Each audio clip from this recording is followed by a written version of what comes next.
Doté d'un nom atypique, le glioblastome, du grec gloios, substance visqueuse, et blast, bourgeon, est un cancer du cerveau rare, mais particulièrement redoutable malgré tous les traitements disponibles. Chirurgie, chimiothérapie, radiothérapie. En effet, dans ce type de cancer, on observe de façon quasi systématique une résistance au traitement, avec des rechutes.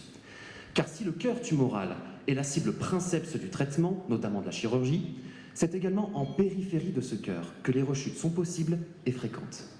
Elles s'observent dans de petites zones tumorales périphériques, inattaquables par chirurgie car beaucoup trop proches de zones cérébrales saines. Le reste du traitement est tout aussi inefficace au long terme. Comment tout cela s'explique-t-il ?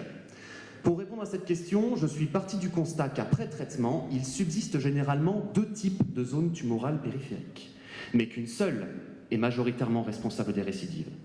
Cette zone héberge, tout comme le cœur de la tumeur, des cellules tumorales.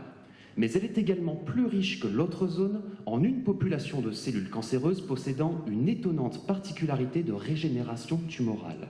Ce sont des cellules souches cancéreuses qui, après des mois de développement tumoral et de thérapie, sont sélectionnées, amplifiées et dorlotées par le cancer pour leur capacité de régénération infinie et d'ultra-résistance thérapeutique.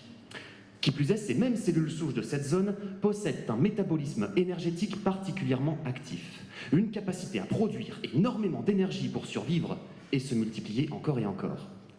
Pour illustrer, nous pourrions comparer la radiothérapie du glioblastome à l'attaque d'un centre militaire ennemi. L'objectif serait la destruction du centre, tout en sachant qu'il subsisterait en périphérie deux zones non détruites. La première aurait une capacité de contre-attaque nucléaire, possédant de nombreuses cellules souches au métabolisme très actif et donc productrice d'énergie. La seconde aurait une capacité de résistance beaucoup plus réduite, genre usine à charbon. Moins de cellules souches, un métabolisme globalement inactif et donc moins d'énergie produite.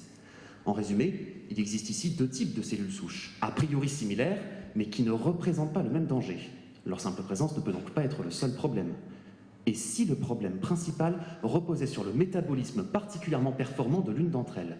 C'est là que mes recherches interviennent.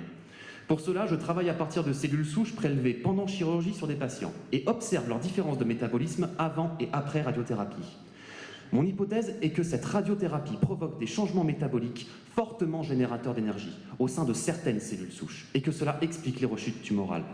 Si tel est le cas, il s'agira de décortiquer les voies métaboliques utilisées par ces cellules après radiothérapie pour agir sur les points d'impact les plus pertinents. Cela reviendrait à couper leur capacité à produire de l'énergie pour les rendre plus sensibles au traitement. Un défi important, mais un défi que je relève pour que les bourgeons de substances visqueuses sortent de la tête des patients. Merci.